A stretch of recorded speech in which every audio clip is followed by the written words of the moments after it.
Good afternoon. I'm just going to get a mic check. Are we good? Good afternoon. I'm Rosa Ponce de Leon. I'm the commander for Criminal Investigations Division, which includes forensics. And I want to welcome you to the Santa Ana Police Department. You're here today because you have an interest in being a forensic specialist, and you've asked a lot of questions, and we wanted to honor those requests and make ourselves accessible to everyone applying. As we proceed today, I just want to set some ground rules. We're not going to talk about anything with regard to the process of applying because we're already open in the application process, but we are going to answer any questions outside of that. As I look around the room, there's people with incredible minds here with degrees in psychology, biology, chemistry, and you're all applying for one spot. And I have quite a few of you online as well. And some of you that couldn't make it, you're going to be watching us in a recording later. And I want to acknowledge that because you have an elite crowd that's competing for one spot. One right now, maybe 2 or 3 down the line if things go well. But I appreciate where you're at, and I want to share a little secret with you. I used to be an intern at a police department in 1998. I was completing a degree in psychology at UCLA. And I wasn't looking at police work at all. I thought police work was low level. I thought that you had to be incredibly fit just to get through the door. And I was wrong on both counts. A sergeant at that police department pulled me aside and said, "You should try it out, Rosa. What have you got to lose?" At the time, I was obsessed with the FBI and criminal profiling. It's the time of Silence of the Lambs. Some of you might have to chat GPT that, but that was a thing back then. And he said, basically, you can apply to the feds at 25 if you're still interested, if you hate it.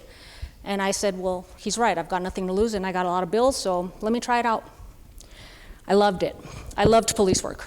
And the reason I loved it is because it's an honorable profession where I was challenged mentally.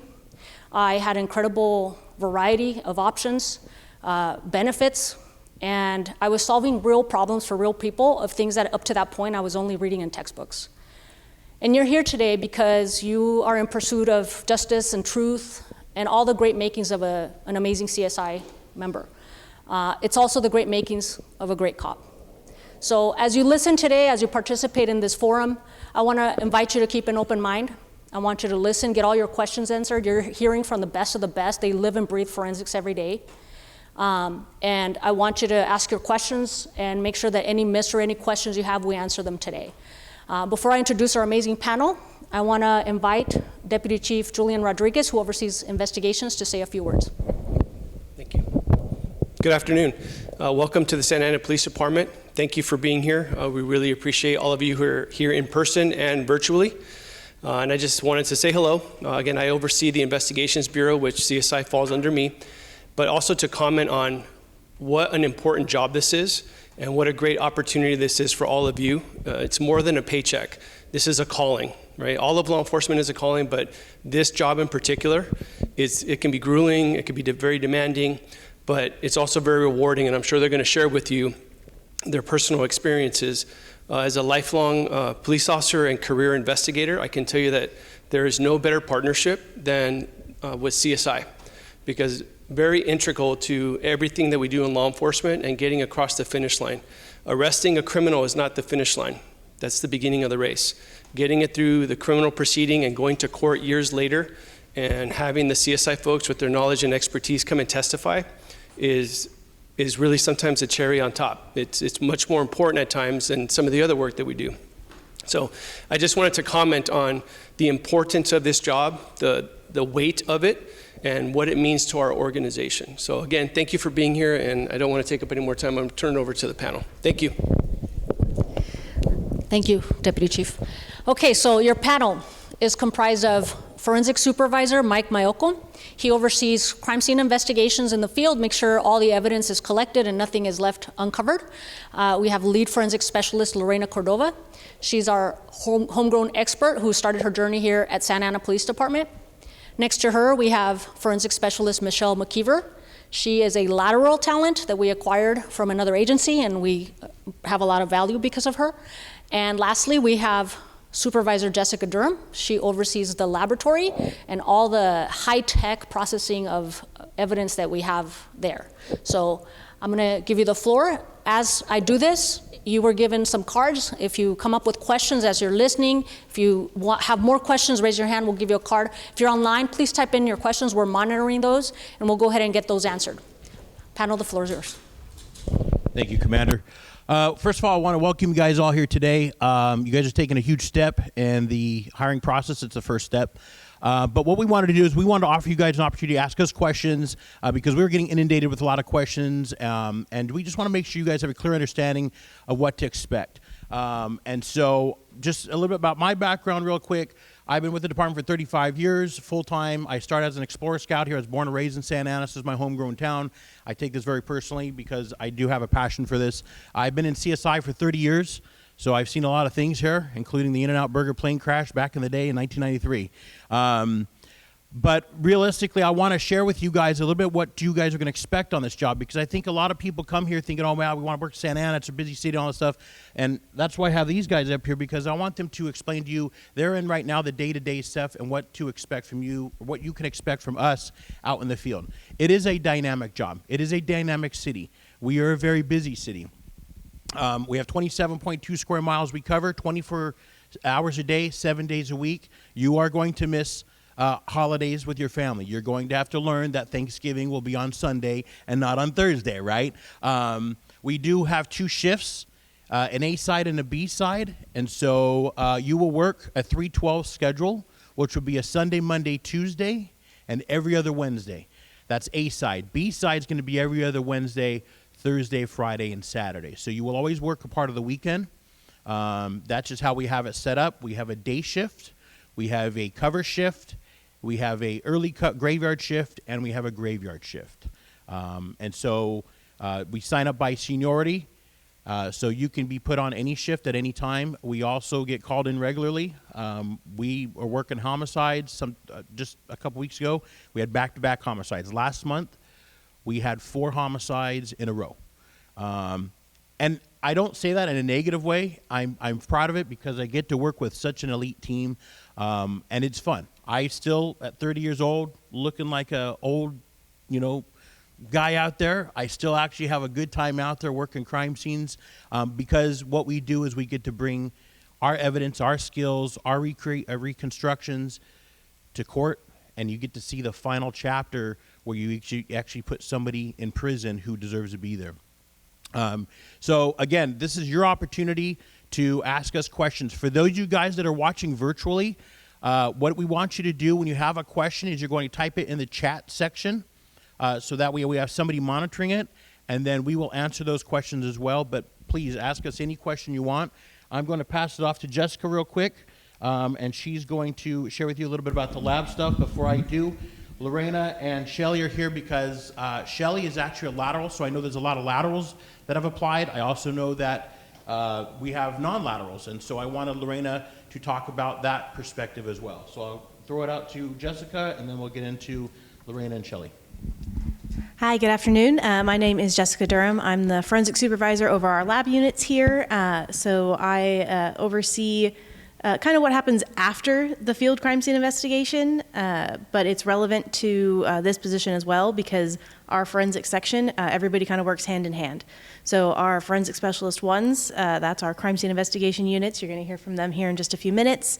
But once that evidence has been collected and brought back to the station, that's where some of the more advanced processing can happen. So we have our own fingerprint lab here. We do firearms, digital evidence. We do DNA collection and preservation, but not analysis. And then we do a lot of chemistry as well in our lab. So you'll see a lot of crossover between these positions. And I think that's pretty much it for the lab side. Again, the launch point here is the forensic specialist 1. And I just want to let you guys know, I started as a cadet several years back, so you can kind of work your way up the line. So I worked as a cadet for several years, worked as a forensic specialist, worked my way up through the lab. So there's a lot of potential growth there as well. And I will now pass it off to Lorena. Hi, my name's Lorena Cordova, and I actually started my journey here in Santa Ana. Like it was mentioned before, I did not come from a different agency.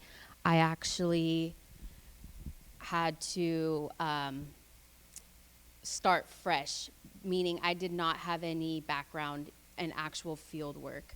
So for me to prepare to get to where I'm at right now, I did a lot of schooling. I looked up a bunch of colleges throughout California that provided any forensic related courses. When I was going through it, there wasn't as much as there is nowadays. But I basically, any chance I could get, I would take a class. I would look up certificate programs. I would take those as well, like the CSI certificate programs. I know Long Beach has it. I believe maybe Grossmont University. I know colleges up north, East Bay, San Jose, they have forensic science degrees. So I went ahead, completed those, and then I also did ride-alongs with different agencies. I toured the coroner's office, and as well as I was a CSI explorer with the Orange County Sheriffs. So I was lucky enough to actually get in, but those are from ages of 14 to 21. And then I ended up working really hard. I kept applying to a bunch of agencies. I got to maybe apply to 5 different agencies, and I was ultimately picked up with Santa Ana PD. And I've started my journey here as no field experience, but I had a lot of education and hands-on experience in my classes. Yeah. Hello. So my name's Michelle. Mike was calling me Shelly, just in case anybody got confused. I did lateral over to Santa Ana from a smaller agency in LA County, where I was an evidence technician over there. I did that for 4 years. Prior to getting in over there, I did have to apply, I think it was over 32 agencies over 2 years. Got a lot of thanks but no thanks, and then finally got my foot in the door over at that agency. I always knew I wanted to be at Santa Ana. Santa Ana feels like home, and so this was the end goal. And I applied 3 times to get in here. The 3rd time I finally got in. But there is a lot of opportunity here at this agency specifically, which is another reason why I wanted to be here, kind of like what Jessica was talking about. At a smaller agency, you obviously don't get paid well and you wear a lot of hats. That's not the case here. We are fortunate enough to get paid well, and we get paid to do our job. And there are other people that get to deal with all of the nuances of like ordering our parts that we use for our job, or all sorts of administrative things. At Santa Ana, you can come here, work your job, focus on your job, and we get compensated well for it. There's a lot of room to move up also. Right now, I'm bottom. I'm a forensic specialist 1, but we do have, a lead forensic specialist, supervising forensic specialist. We have forensic specialists in the lab. So to me, that's really exciting to have that growth opportunity. There's a lot of different ways you can take this job. I've been here 4 years now, so 8 years total in the field. I do take a lot of pride in this job. I think if you feel called to service, you should, because we do give our minds, our bodies, our hearts to this community. And I think if you have the capacity for that as an individual, there's no greater calling in life, I think, than to give that to people who need it. So.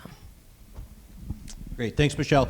So, as the commander said, we currently have 1 vacant position. However, the reason why we're doing this is because we want to create a pool of candidates, you guys, for potential future positions, right? There's going to be some movement, some retirements going on, and we want to be able to pick from that pool.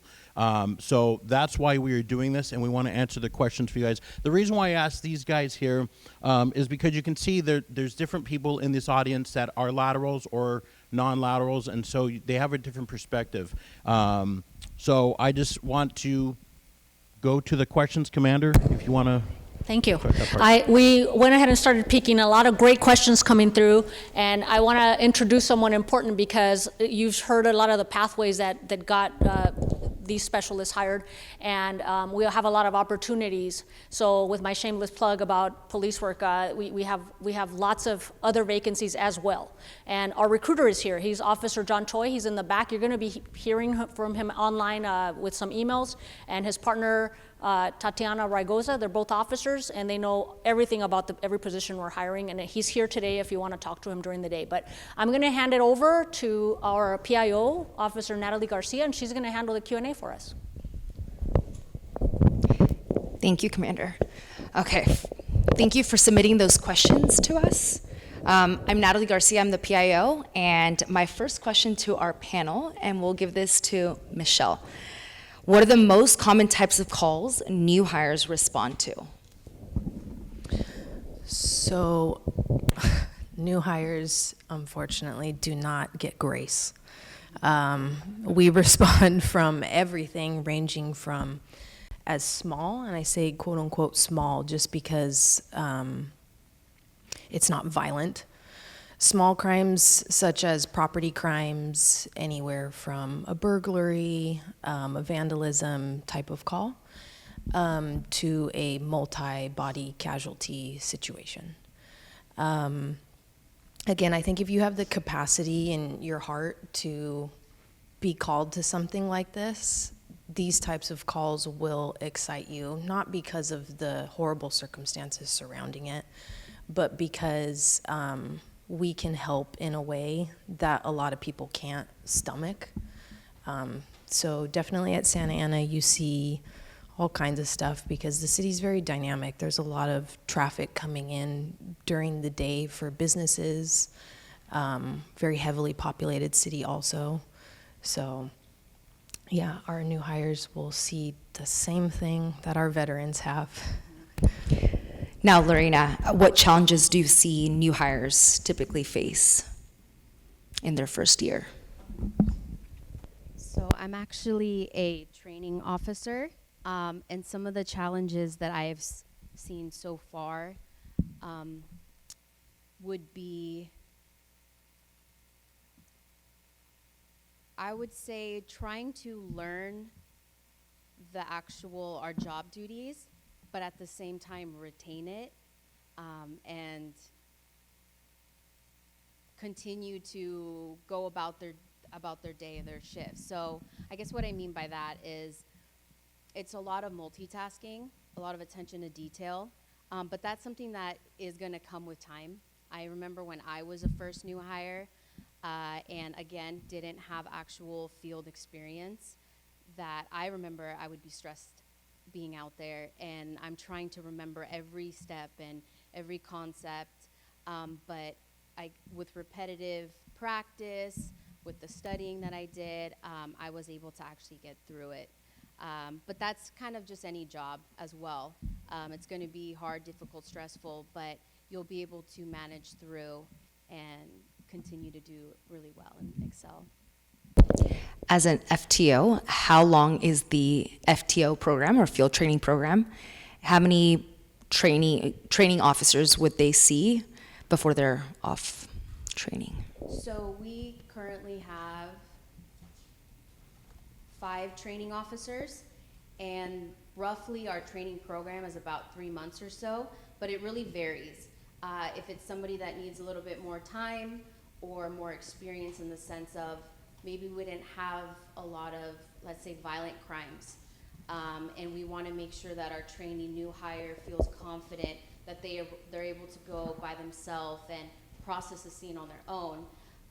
We've had to extend some of our trainees, not because of their capabilities, but because of the calls at the time. Other trainees are getting slammed with a bunch of calls, so maybe their experience will be a lot quicker, as well as laterals.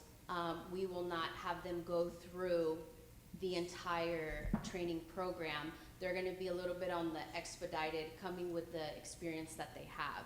So really, there's not an actual set, like, oh, once you hit 3 months, you're done. It really depends on our call volume, and the experience of the individual.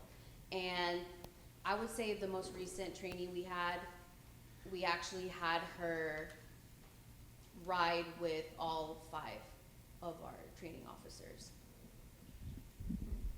So just to piggyback on that, after your training program, you will go for a 2-week ghost ride. Some of you guys that are laterals probably know what that is, and that's basically where you're going to show your training officer or myself. I might even surprise you and jump in the truck with you and go, hey, let's go for a ride. And you basically, the ghost is the you can't ask any questions. I mean, obviously you guys can talk for 12 hours, but you can't ask any questions how to handle a call. And I believe it was Michelle who was on her ghost ride and was the very first one where she had a homicide, and it was a big old shootout, and obviously we jumped in and helped out because we do that as a team. But you will go on a 2-week ghost ride after your training program. And after the ghost program, or ghost week, is it a week? How many days is that? 2 weeks? Okay. What are the working days like? How many consecutive days do you work, and how many shifts do we have? For example, 4-hour shifts, 3, 12-hour shifts. Can you explain that? So Wednesdays, for the most part, that's where we overlap in working. And that's about an 8-hour shift. That is what we call a payback. So that's 8-hour shifts, but the other days that we work, for example, for me, I work the end of the week being B-side. I work 8 hours on Wednesday, and then Thursday, Friday, Saturday, I'm working 12-hour shifts. That's assuming that nothing happens right before I'm supposed to be off. As of lately, I'm having to stay over, just depending on the calls that we have, and the staffing levels as well. So something to consider, we do work 12-hour shifts, but it's not guaranteed all the time that we're gonna be getting out on time as well. And our Wednesdays are every other Wednesday. We'll work an 8-hour shift, and then the rest are 12-hour shifts. That was something I particularly liked too about this department, was being able to work 3 12-hour shifts. Every other week you have a 4-day weekend. And then eventually in your career, if you do want to move up to a lab, they work 4 10-hour shifts. Both, I think, are great schedules. Yeah, it's something that I really love that we offer, because we're one of the very few CSI agencies, well, one of 2 in Orange County that run 24 hours. So a lot of agencies will only offer 410s, which again is still a good schedule, but I think this is more conducive to being able to recharge on your days off. 4 days. It's really nice. Jessica? Now this question is, would you go out onto crime scenes mostly and or work in labs as well? So the forensic specialist 1 position is predominantly focusing on crime scene investigation. So our FS1s are full-time crime scene investigators. They are in our CSI trucks. They respond out to any of the calls for service, basically as patrol goes out and in CSI is needed. Our FS1s are the ones going out and handling those calls. That being said, again, our lab units and our CSI units work hand in hand a lot.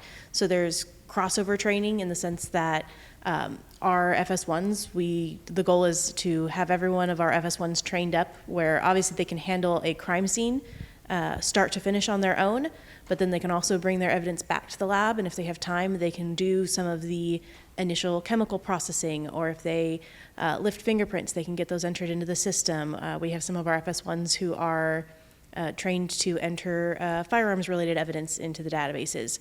So there's a lot of kind of crossover training there, which is one of the, I'd say, kind of unique and special things about our agency is our CSI are like jack of all trades. So we train in all of the areas of forensics, not one specific area that you specialize in and nothing else. So like some larger agencies might have individuals who come out and do strictly the crime scene photography, and someone else comes out and processes for prints or for DNA. Our team, we can do all of it, which is a really nice, I'd say, advantage to career development, in the sense that you don't just end up pigeonholed in one area. You really get to explore a lot of the different facets of forensic science. And then as you develop interests in certain specialties, one of our like career development goals is to kind of help people train within the specialties that they're interested in. So predominantly this position will work in the field, and you'll be on the field schedule, but you will have access to the lab and be doing some basic lab functions just as a normal part of your job. Mike, since you've been doing this the longest, what are some qualities that would make a new hire stand out? So this is not a 9-to-5 job, guys, okay? And I'm just being honest with you guys and being real. We have some people that like to come in, check out. If that's what you want to do, this probably isn't the job for you. I'm going to be honest with you. Whether it's police officer, dispatcher, CSI, because like, Lorena was saying, sometimes the 11th hour, you get a call, and you might have a bad call. You might have a, whatever call, and you're going to have to stay over.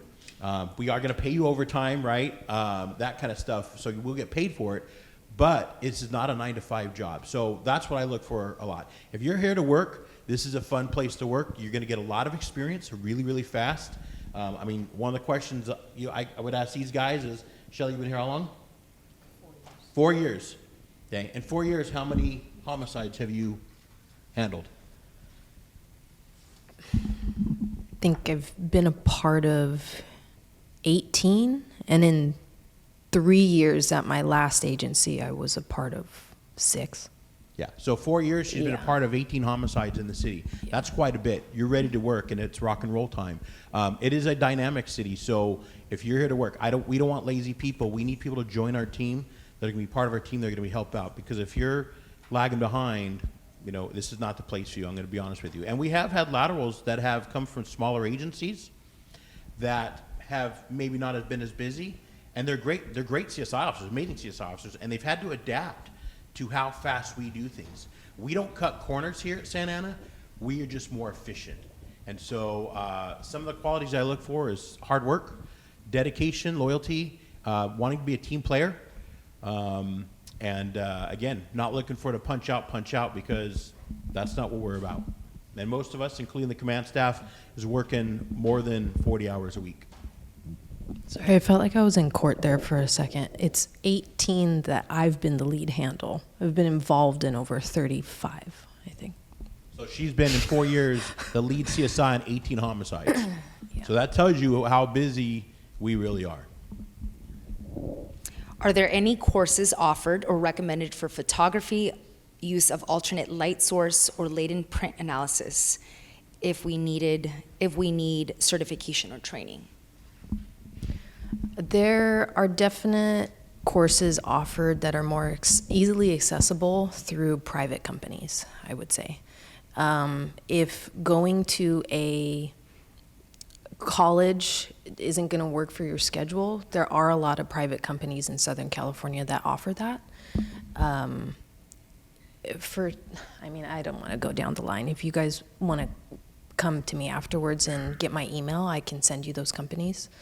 That is definitely something that will make you stand out in the interview, because our camera is our most used tool. And it's having a foundational knowledge of forensic photography, low light, alternate light source, yada, yada, yada, will really help you. It'll help you move through training easier too. Now, would you say that photography is a necessary skill, or is this something that they would get trained on? We definitely have expanded that portion of the training program, so we'll mull over all the details of forensic photography with you in the training program. But I think you will struggle less if you have a base knowledge coming into it, because I think a lot of people who don't know how to use a camera manually are like, there's not much to it. Long gone are the days of where people kind of understand how film works. We're so far past that, people don't understand how complex photography is. So I think you'd do yourself a favor and you'd put yourself in a more competitive position in this process if you already came onto the job with that knowledge. All right, Mike again. I would like to know if the department is mostly civilian or sworn, and if there is an option to start as a civilian and then become sworn later. Absolutely. We actually have, so our department's mostly sworn. We have, I think, 300 and, Commander, 68. 360 sworn officers. We do have a lot of non-sworn as well, and we're okay with that. You know, we ultimately, if you want to be a police officer, we want to help you get there as well. So if you are thinking to use this as a stepping stone, why not apply now? I mean, we've got openings for police officer. Troy's right in the back right there. Talk to him. Even if you feel like you're not ready, there's other positions here. This is probably not the position for you if that's what you want to do, ultimately goal. There might be some other positions that you can do first to get some life experience if that's what you're looking for. Talk to John Choi in the back. He's amazing at it. He'll explain it to you. He'll give you your options, which then can lead you to that ultimate goal of being a police officer. And I highly suggest that. We have a great department here. We have a great partnership with our sworn and non-sworn. We work very, very well together. We don't look at it that way. One big family, a Station 31 family is what we call it. We're side by side out there with the officers. We're not police officers, but they treat us well. They take care of us to make sure we're safe so we can work the crime scenes. But if that's what you're interested in, definitely talk to John back there, because this is probably not what you want to be doing. We're looking for people that are basically want to be forensic specialists. So I wouldn't use this as a stepping stone for police officer. Just go straight to police officers because we've got plenty of openings there.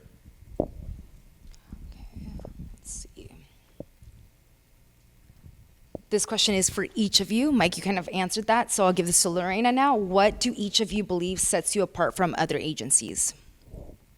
I guess, Mike, you can answer this too. Okay. Coming from, like I mentioned before, I started here in Santa Ana, and honestly, this is all I know. So when I would start going to other training classes, I would meet people from other agencies. Either in Orange County, LA County, up north, other states. And I was under the impression that every city was as busy as Santa Ana. And I was under the impression that the calls that I experience also our surrounding agencies experience as well. I started finding out the more and more I started talking to different CSIs from other agencies, maybe on the slower end of it. I started finding out that they, for example, one person I knew was working 4 years as CSI and they never had a homicide, never experiencing processing a homicide. I had another one that didn't have experience processing an assault with a deadly weapon type of scene. So I started quickly realizing that Santa Ana has a high call volume.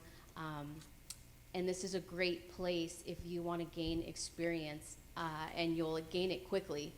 So I started to,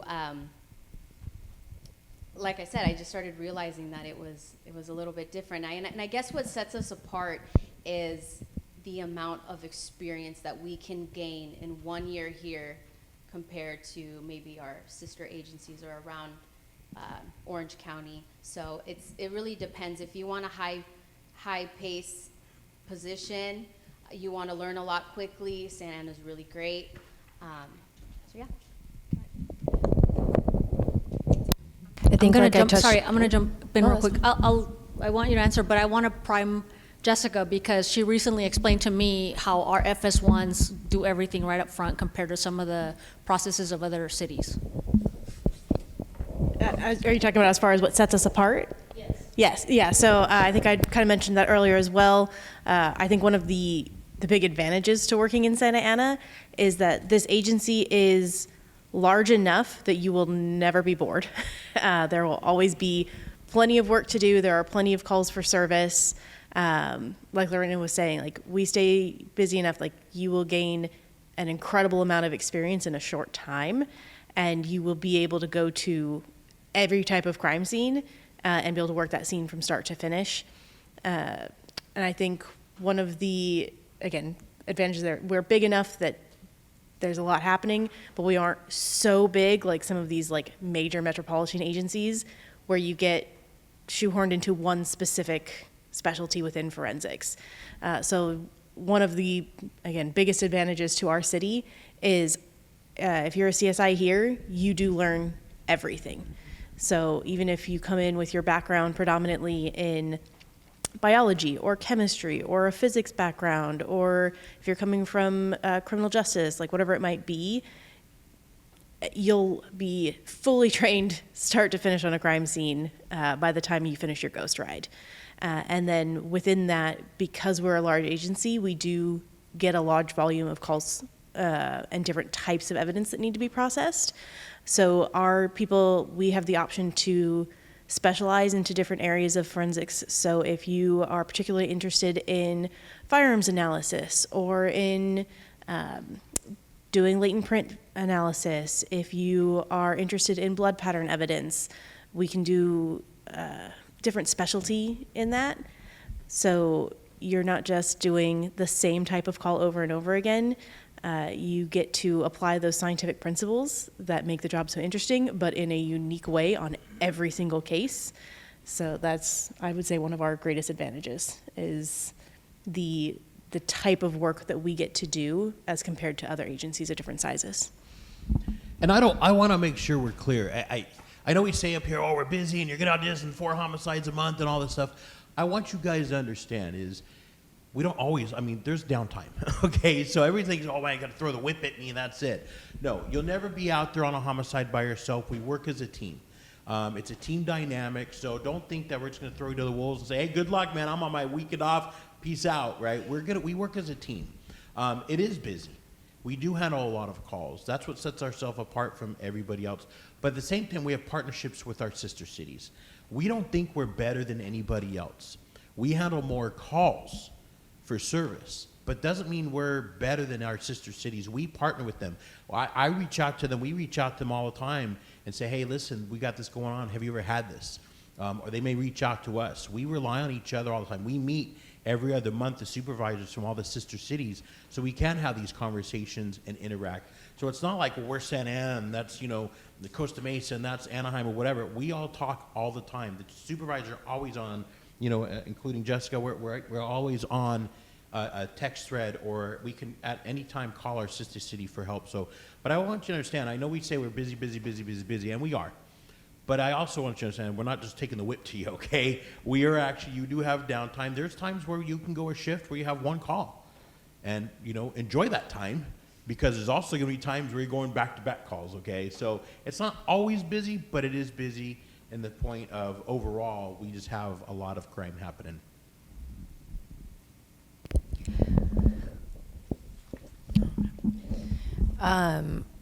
Like I touched on earlier, a little bit of what makes us unique is all the opportunity, whether that's non-sworn, sworn, or only within the lab specifically. We do have a lot of work, and it's fast-paced and it's fun. But there's a lot of benefits, I think, to working in Orange County as opposed to LA County. Specifically at this department, there's a lot of support in our unit. I think this can be a very mentally taxing job.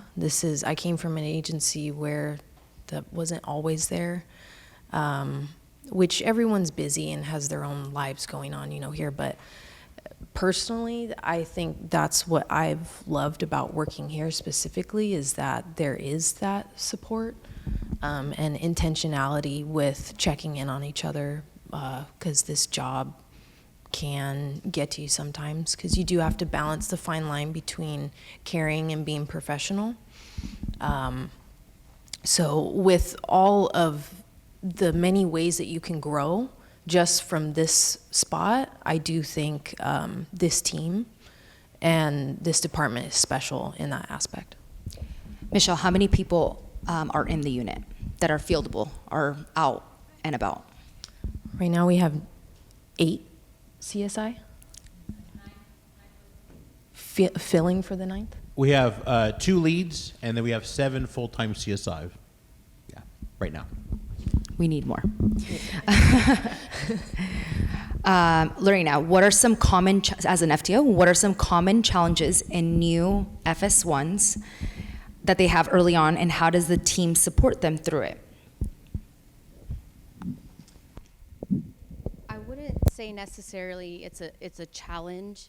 I know that maybe for some individuals that are coming in, exposure to, for example, violent crimes, there's some people that come in and they have never seen a dead body before, for example. And I think as a team, we are all really good about, like Michelle was saying, that we check in with each other. So we want to be there for the trainees and help them navigate through some of these cases that we go to.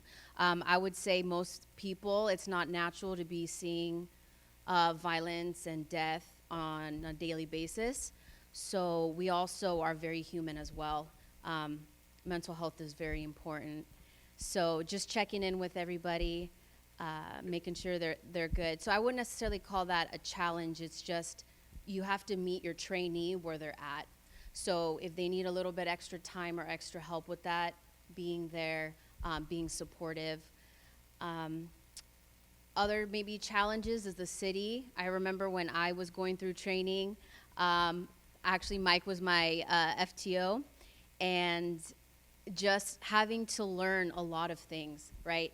The job itself, you have to make sure you have officer safety as well when you're driving in the city, and then at the same time, you have to know where you are. There's been a couple times where I ended up in Orange, and I had no idea until I started looking around, and I was like, this doesn't look so familiar.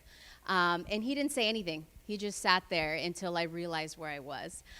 So again, learning the city can be challenging as well, learning all the 100 blocks, which be the numbers, and learning all the different streets, because that also is very important when navigating throughout the city. So I think those are just some challenges that I've seen, learning the city and just kind of learning to navigate the job itself as a whole. Now, do you ride with a partner, like an alpha unit, or are you guys separate? Right now, I would say due to staffing, we do not have the luxury to be riding in an alpha, meaning me and another partner in the same truck. We, as of right now, drive to scenes by ourselves. We each have a truck, and we'll roll out and assist each other that way. If we had the amount of staffing, it would be amazing for us to be alpha, because there's so much benefit to that as well. Having two partner, you and another person on, let's say, a major crime scene, we're able to efficiently work it and just clear quickly. Because again, there's going to be some nights where you're getting call to call to call to call. So you'll be on one call, they're requesting for CSI, you have to make that mental note, but also you have to at some point clear to go to the next. So having two people would be great, but as of right now, it's just one person per truck. Okay, and we're gonna go, do you want to? I was going to say, we're very blessed to have the CSI trucks we have. Again, What kind of truck is it? Oh, a Chevy. Yeah, whatever. Mike knows. Yeah. But it's just so nice that like Mike was mentioning, we have the A side of the week and the B side of the week. Each CSI shares it with the person on the opposite side of the week, and we are very blessed to have that equipped with everything we need to process any type of crime scene. That is not normal for a lot of agencies. And with that being said about the trucks, first of all, thanks to the commander, because you have a new fleet of brand new trucks. So thank you, Commander. Little plug for her. But the truck is parked outside for those of you guys who are here. And one of the challenges, because there's a lot of questions about challenges, is driving a 2500. Can you drive a big truck? Some people find it a challenge. So if you were driving a Toyota Corolla for your entire life and you got to transition to a truck, because we certainly don't want you crashing, especially our brand new trucks, they are out there. You can take a look at them. And again, that is definitely a consideration. Not every agency drives those. Some have Tahoes, some have vans. We just felt like this is what works for us because we are out there and it's our office outside of our cubicles. So just kind of take that into consideration as well. And then this question is going to be for all four of you. We'll go down the line in a quick sentence. How do you cope with a gruesome day? Whether a gruesome call or a day where it was just tough mentally. Quick answer is we come together as a team. Usually after a major scene, we eat junk food and we debrief it. We have a great wellness program. They'll probably hear about that. But we definitely talk about it and we work through it with each other. I completely agree with Mike. We will come back from a gruesome scene and we will sit down and what we call debrief, literally just talking it out with our partners while we eat. My routine more of when I go home is you have to be very vigilant with establishing like a recovery sort of regiment for yourself. I immediately DoorDash my favorite food, watch some trash TV, take a nice hot shower. Love it. So they kind of touched on the find your support system. So again, kind of that like debrief with your peers. We have a really great wellness program here at the department that promotes that. But for me, it's rely on my support system. So it's, go home, touch base with the family, and be thankful and in the moment with them. Aggressively pet my dog. Yes. Yes. Pets are the best. Okay. Now, on a more serious note, with a degree in cell biology and prior law enforcement, would you say a FS1 would be more on the science side of things or mostly similar to police work? This can go to anyone. I'll jump in on that one. So this position is definitely more science-based. You're looking at more at the forensic science side of things than you are necessarily comparing it to patrol. But at the same time, you are applying that science to an investigation. So our forensic specialists, this is not a position where you are sitting at a bench in a lab and processing samples and kind of doing that same pattern routine over and over all day long. This is definitely a position where you are going out to a variety of crime scenes. Your office for most of the day is your truck. You're dealing with a multitude of different types of equipment and different processes because you never know what a crime scene is going to give you, what you're going to be called upon to do on any given shift. So there's a lot more variety in that sense, but everything we do is the science side of it. So we're applying all of those scientific principles to that investigation.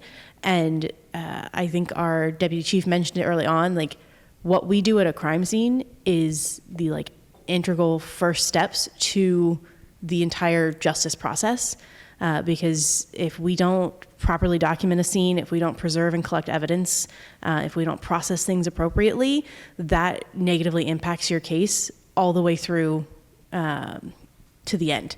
So what we do is absolutely essential, and it's essential that we do it right and we do it well, and in a way that, again, we can go into court in a year or 5 years or 10 years and show them exactly step by step what was done.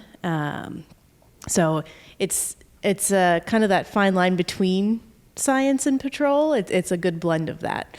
So, but for someone if you were talking about I think you mentioned cell biology, things like that. Again, this position is not bench based in a lab.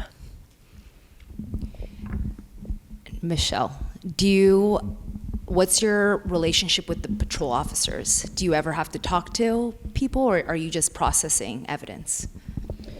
So our function within this PD is that we are second responders. So the officers will call us. They have a very base knowledge of CSI. Base, minimal. Okay? Basic. When they get there, it's like a relief. Okay? Again, it's a collaborative effort. Yeah. So again, base, don't give us too much credit, because once they get there, it's like, okay, we can just be like the dumb folks, do scene security, and that's about it. Write a nice report at a third grade level, but they really do all the smart work. Yeah, so a lot of the times when we get out there, they'll say, is this something you guys, like, we don't know. So then we'll make that determination whether this has the forensic opportunity for us to proceed. But the officers do need to give us very preliminary details as to what they've gathered thus far, talking to victims, suspect, video, witnesses. So that's predominantly, we deal with officers a lot. We work very closely with them. So I think we had mentioned we do have 3 shifts on the A side and the B side. There's a watch 1 morning shift, watch 2, their swing shift, and watch 3. And I believe the reason for that is to mirror patrol schedule. We're there to aid that initial ground investigation with the sworn investigation and then with the forensic investigation. Have any of you attended an autopsy? I did. That was more a customary from the old agency I worked at. We don't do that as much here, if ever. Yeah, and if you do, a lot of times you're behind the glass. You're not actually in the room. They have the Orange County Coroner's Office is usually partnering with the Orange County Crime Lab that actually does the autopsy photos and stuff like that. But if we need to be there, we can be there. I think most of us have attended an autopsy though and seen it, but it's usually behind the glass. I think on that topic of dead bodies, a lot of us are not coroners for a reason. We don't want to be touching dead bodies. We don't want to be up in there breaking bones, getting into, I don't know. If you just thought that we touched them, we don't. Ever. Again, how long does training last, and do you offer additional training classes after? This might be a repeat, but for those on Zoom. Our training, like I mentioned, is about 3 months or so, depending on where the individual is during our training program. We could extend them, but if they come with experience like a lateral, we can expedite the training as well. Once the training is over, we never actually stop training. We are constantly, as everybody knows, science is constantly changing all the time. So is forensics, the process, procedures. So just because you went through your school, you got a degree, and you went through a training program, it does not stop here. You want to go ahead and be a good forensic specialist. You want to constantly put yourself in training.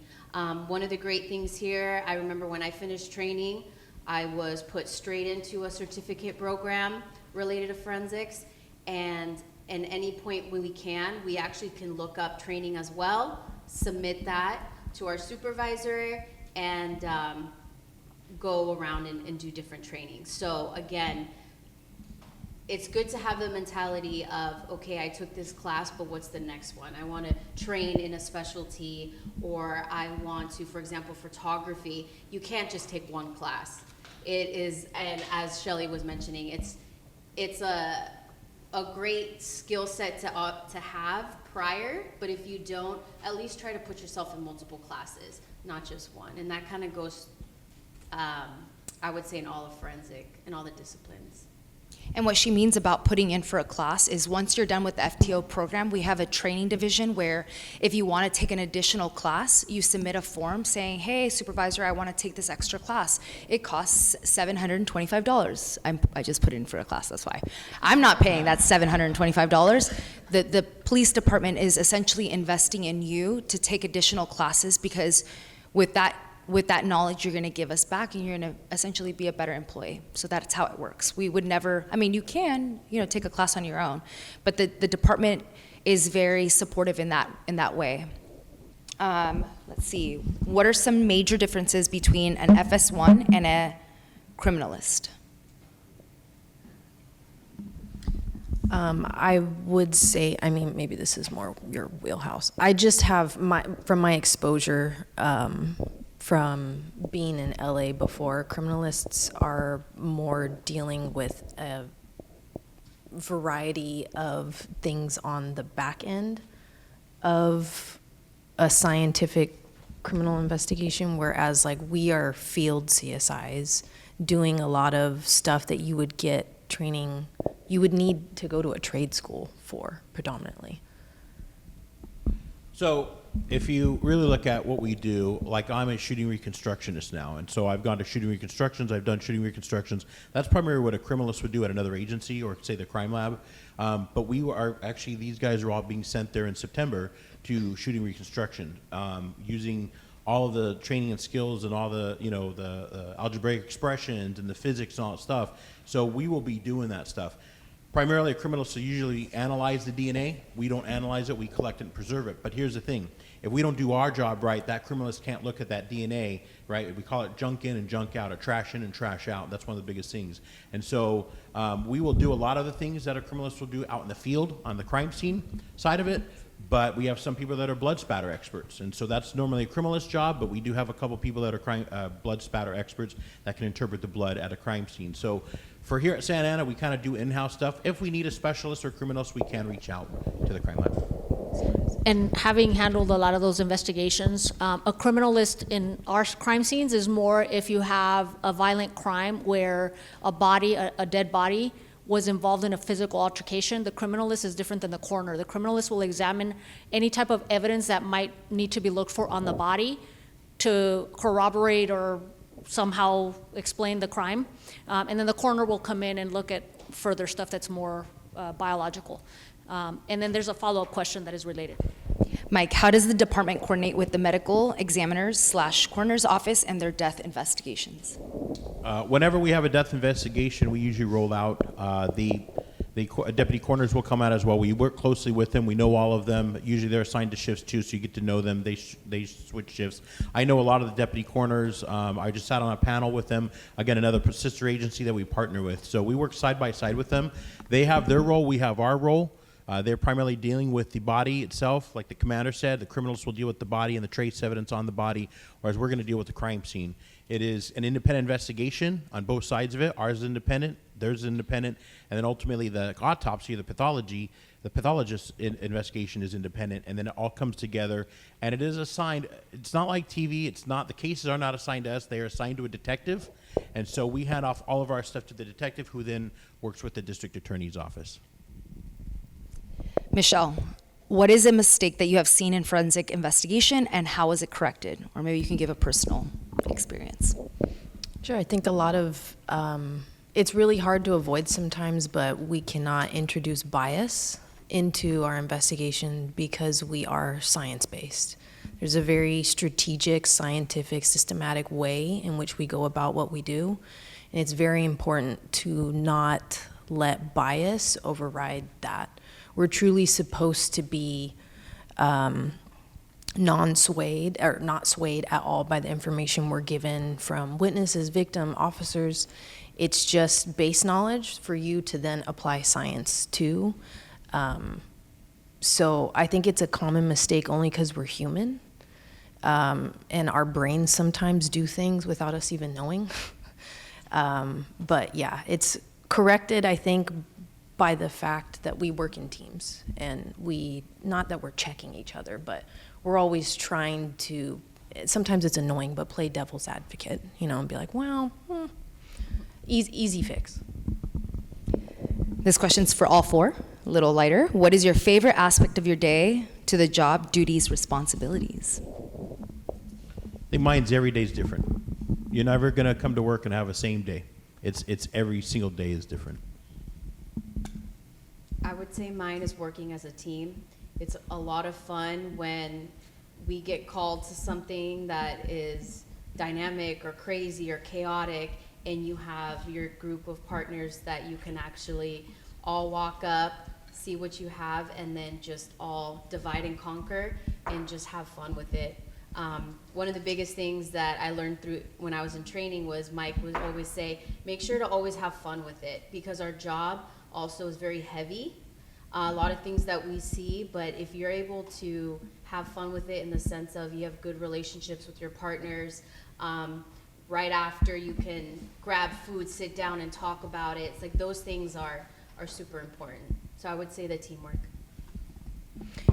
This probably applies to a lot of positions at this PD, but I do love being in the field.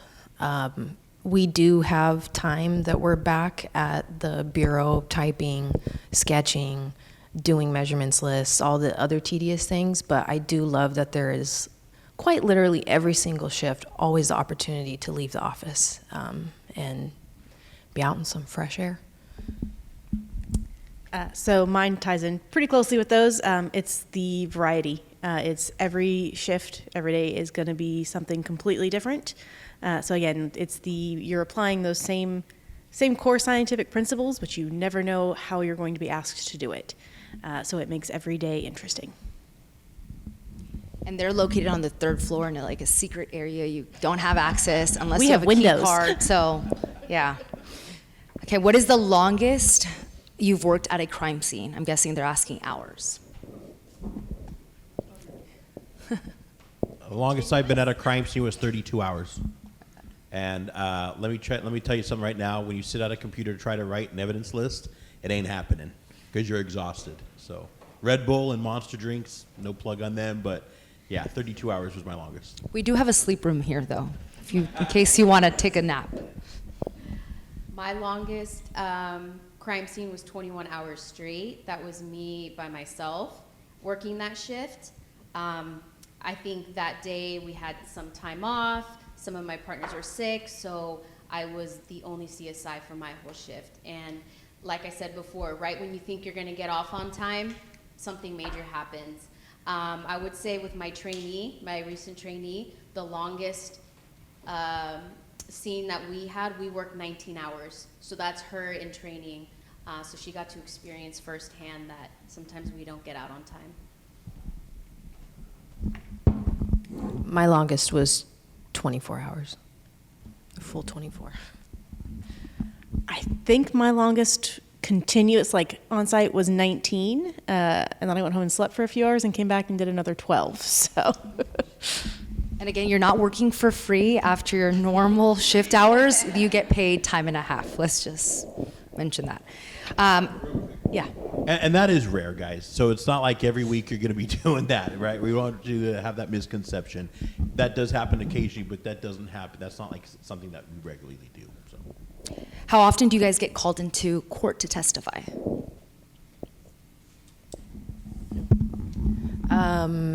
We are on call for court every week, every day, but I only probably get called into court 3 to 5 times a year. Lucky. Yeah, I think it depends. The nice thing is I get subpoenas every single day. When I worked night shift, when I was working graveyard shift, I did 20 years on graveyard shift, loved it. You go home, you sleep, you're paid on-call pay. So you get 2 hours in the morning, 2 hours in the afternoon, and for the most part, you're only going to get called in maybe, for me, I was once or twice a month if I was lucky. But the rest of the time, you're getting paid to be on shift work, and then you're getting paid to basically sleep. The thing that sucks is you get home at 8 o'clock, and you get to go to sleep, and at 9 o'clock, they call you and say, you got to come to court, and you're like, oh. So you do get on-call court time pay, and if you work night shift, you're sleeping, so it's a fun check until you get called in, so. Jessica, how much of the biological evidence processing is done in-house versus sent to a lab? So we, again, process our evidence pretty much start to finish here at our department. We do not do the DNA analysis. So again, we're primarily focused on detection, documentation, collection, preservation of DNA evidence. But that being said, any type of items that are collected out in the field, we're typically going to be swabbing and processing those here in-house. There are a few exceptions for certain types of biological evidence that we might send directly over to the county crime lab for direct DNA analysis, but most items are going to be processed here in-house. And I wasn't expecting a question from me, but does the position ever respond to questions from the press? I am the press officer, so you would just call me and then I would answer any questions from the media. And we have been on scene where the cameras are there and they're like, hey, off the record. We have a policy. We direct them to Natalie or the watch commander. We do not give any information out. It's directly towards them. And it's just to keep things consistent. I oftentimes talk to the supervisors on scene and analyze what information we can put out to the public and what information we don't, because it's still under investigation, but that's my job. What does the caseload look like? How many scenes do you have a month/year? How many homicides, major scenes? Without going into the numbers, how many homicides and major scenes? There's more than we can count with. Yeah. But what does the caseload look like? Actually did my stats for last year. Every year annually, just me alone, I get called to around 300 crime scenes. That's been pretty consistent for the past 4 years I've worked here. And that's just crime scenes. We're also multifaceted in that we assist other bureaus with photography work. So we assist traffic with fatal traffic collisions and their documentation. We assist actually the feds who are doing investigations into narcotic overdose deaths or any sort of suspicious deaths. There's a lot of scenes we respond to that don't necessarily have a criminal element immediately that we assist with. Yeah, we're busy. So. Are there any major forensic technologies or software we should be familiar with that the unit often uses? Well, we just got 3 brand new Crime Light Autos, which are basically like laptops and cameras that can look for biological fluids, gunshot residue, that kind of stuff. We have brand new cameras, thanks to, again, the commander. This commander's been great. She's actually given us trucks and cameras and stuff, but it's because we use it quite a bit, so we need this stuff every few years. Jess, maybe you want to jump in on that? Yes. So again, we've got kind of a wide array of different types of equipment and things that we use, like in our lab. So we are fortunate enough to host NIBIN here, which is one of the major firearms databases in the country. We obviously also have access to the AFIS for fingerprints, or now it's ABIS, Abby, however you want to say it. And then we participate in CODIS, obviously the DNA that we send over to county. A lot of our results and things like that come back through there, even though we aren't directly entering into it. So we're working with a lot of those major nationwide databases. And then, again, in the field, pretty much it's try and keep up with whatever the newest technologies are. So we have superglue fuming. We have a lot of different options in our lab for different types of chemistry that we can do to process. So it kind of depends on what the crime scene calls for, and we're going to figure out, based on what we have out at the scene, what our best option to use is. So we have dozens and dozens of options that we can deploy out, depending on the circumstances. Yeah, and for the crime scene also, we do 3D scanning of the crime scene. So you can actually fly in the crime scene for the jury. They can take a look at it. So we do the 3D scanning as well, and the sketching diagramming software we just got to. Is your CSI work what we see on TV? Just like it. I know one species of cockroach, and that's a dead one. That's about it. No, TV's there to entertain you guys, right? One of my cases was on ID Discovery. It was here in Santa Ana. It's called Murder on Memory Lane. You can look it up. And as we were watching it, I was all excited. My crime scene photos were on, all that stuff. And at the end, I was like, wait, that's not what happened. And not to burst everybody's bubble. And I called the detective at the time and said, hey, that's not what happened. He goes, Mike, I told them it's loosely based on a true story. And my bubble was burst. I was like, well, that's not what happened. We got to tell the truth. And they're like, it's TV. So just keep that in mind. You know the truth. You keep it to yourself, because we obviously have to keep the integrity of the case, and that's when it comes out in court. And I have 2 questions for you, Mike, before we open it up, in case someone wasn't able to submit a question. What is the timeline for the hiring process, the average estimate of the process? That was one question. One Sorry. question. Okay, so I don't want to talk about the actual hiring process. The timeline for hiring is immediate. We're going to look for one position. They're going to go through the different steps. So I want to refer you guys to the HR department if you guys have questions directly about the hiring process itself. But we are looking at hiring one immediately. And then there may be some other possible opportunities coming up. I'm retiring soon, so and there may be another FS1 that might be retiring soon. So that can actually open up several other positions as well as I know the command staff is trying to look at some different options of possibly getting a couple more, again, depending on the budget and stuff like that. Now, the written exam and the interview, are both weighing 50%, are they going to be on the same day or separate? Again, I refer you guys to Human Resources. I don't really want to get into that unless the commander can answer that. I've skipped quite a few questions on process. Some of them obviously made it through. This is going to be recorded, and obviously some of you are going to have questions that we skipped that we already answered in the beginning. So please review this recording when it's sent to you. But process questions we're going to skip on purpose. With that said, you have access to our recruiter. You have access to Mike, and you can email us at any point. And after the process, we can answer some of those questions more specifically if you want to test again or get that information. And then if you're here, you got the email from HR, they're going to be in contact with you to tell you exactly what the process is. Okay, and last question, is prior law enforcement experience considered, even if not specifically in CSI? Absolutely. Everything's considered. You know, your life experience is considered. I'm not the type of person that looks at, and us as a department, because you're lateral, you bring great wealth of knowledge and experience. But just because you're not a lateral doesn't mean you have an opportunity. I hire both. I see value in both, laterals and non-laterals, and I like to hire both. To me, it's how you present yourself, how you come in, you prepare, but ultimately, I see value in both. So yes, previous law enforcement is looked at, but even if you don't have, our last hire didn't have any experience, and she's an amazing CSI officer, so I look at value of both. And we have two great examples of one lateral and one non-lateral. So, any questions from the floor? If you were, yes, ma'am.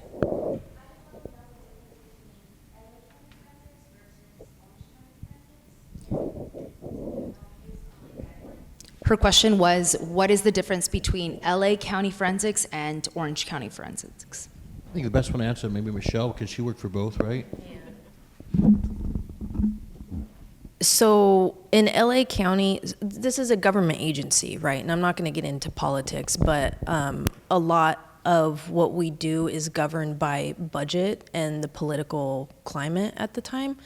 LA County, in my personal opinion, a lot of what I didn't really matter. If you come to Orange County, what you do actually matters. There is budget to help victims. And for what we do, there's a wide variety of services that we can offer the public that they just don't have time for in LA. And if you're talking about the standards of how we operate, we fall under certain standards under like NIJ, National Institute of Justice. There are set standards, so you'll find across the nation that we do a lot of things very similar under those standards. So we do follow certain specific standards on those. Other question? Yes. What's the difference between you guys and the crime lab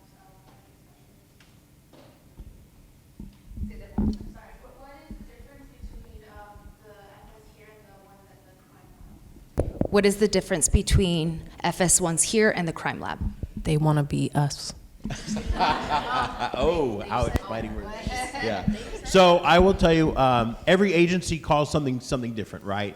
Their FS1s at the crime lab primarily work property crimes. Our FS1s here, right out the chute, you could be in training and you're going to be working a homicide. Now, we're not going to, obviously, your day one, we're going to put you out and say, hey, work the homicide, right? We're going to have you shadow us and stuff like that. And then they have lead and senior positions. Our lead and senior position, Lorraine is a lead, she's of a supervisor. So she is just between me and the FS1, and so she'll do supervisory duty, scheduling, evaluation, stuff like that. She's making decisions on my behalf, that kind of thing. Whereas over there, their lead may just be somebody who works now with higher crimes. And so everybody's a little bit different. You know, and everybody's called something different. You go to England and their crime scene investigators are called scene of crime officers, SOCOs, and it's like, they're backwards anyway because they drive on the wrong side of the road, but so everybody's called something different. So don't focus more on that, focus more on the actual job duties. You're welcome. I got a lot of friends over there and they know I'm pulling their tail. That wasn't an actual dig. We have a lot of fun with our sister agencies. We do. We get along very, very well. They're great to work with. We got great partnerships. So we tease back and forth. But the reality is, if they can rely on us, we can rely on them.